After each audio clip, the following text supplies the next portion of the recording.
Hello, everyone. Welcome to the Newsbrowse News broadcast. MetroCod UK reports a remarkable medical breakthrough as a 64-year-old patient in Norway, known as the Oslo patient, has been virtually cured of HIV through a stem cell transplant from his elder brother.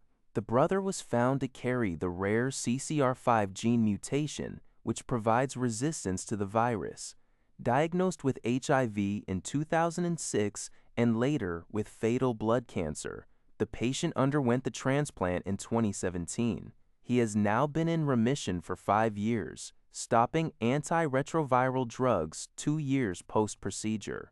Doctors at Oslo University Hospital confirm that, for all practical purposes, the patient is cured, finding no trace of the virus in his blood, bone marrow, or gut samples. The patient expressed his joy, stating it felt like winning the lottery twice. This is believed to be the first time an HIV patient has received a stem cell donation from a family member. The procedure, however, is only viable for individuals battling both HIV and blood cancer. According to the Liberty Times, a glacier in Colombia's Andes Mountains has officially vanished, marking another clear piece of evidence of global warming. The Cerros de la Plaza Glacier, located in the Sierra Nevada del Cocoqui, completely melted by March 2026, leaving behind only bare rock. Satellite observations show the glacier's ice cover had been steadily retreating since 2015. Historical data from the Colombian Institute of Hydrology, Meteorology, and Environmental Studies, IDEM, indicates that this glacier, which covered approximately 5 square kilometers in the 19th century, now measures 0. IDEM emphasizes that climate change is already altering Colombia's landscape and the balance of its ecosystems. Glaciers are crucial freshwater sources, supporting high-altitude ecosystems and human activities like irrigation and fisheries. Colombia's Environment Ministry states that the nation's glacier-covered areas have decreased by 90% since the 19th century. This news comes amidst reports that the past 11 years have been the warmest on record, with a 2OK3 Science Journal study predicting that half of all global glaciers could disappear by 2100, even if Paris Agreement warming limits are met. NPR reports that Ukraine has initiated a specialized Russian studies program.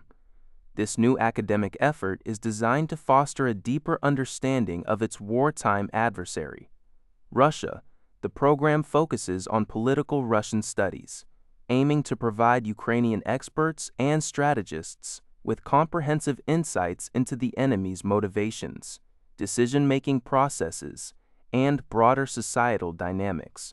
This strategic move is intended to enhance Ukraine's ability to navigate the complex realities of the ongoing conflict by developing a more nuanced and informed perspective on the forces it faces. Iran swiftly reimposed restrictions on the vital Strait of Hormuz on Saturday, reversing its earlier decision to reopen the waterway. This action came after U.S. President Donald Trump declared that the American blockade on Iran-linked shipping would remain fully in effect until a comprehensive deal with Tehran, including on its nuclear program, is reached. Iran's Joint Military Command announced that control of the strait has returned to its previous state under strict military management and will continue to block transit as long as the U.S. blockade persists. This escalating conflict over the choke point, through which about 1/5 of the world's oil passes, threatens to deepen the global energy crisis. Iran views Trump's announcement as a violation of last week's ceasefire agreement with the U.S., which led to the initial reopening of the strait after a truce between Israel and Hezbollah. Pakistani officials remain optimistic about a new deal, with talks expected next week. This report is from the Canadian Press. According to GG Press, Israeli forces conducted shelling in southern Lebanon on April 18th. continuing operations under the guise of self-defense even after a ceasefire agreement with Lebanon came into effect on April 17th.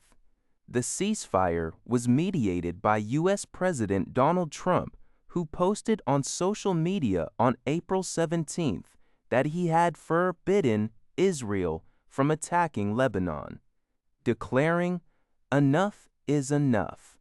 However, Israel effectively disregarded this directive.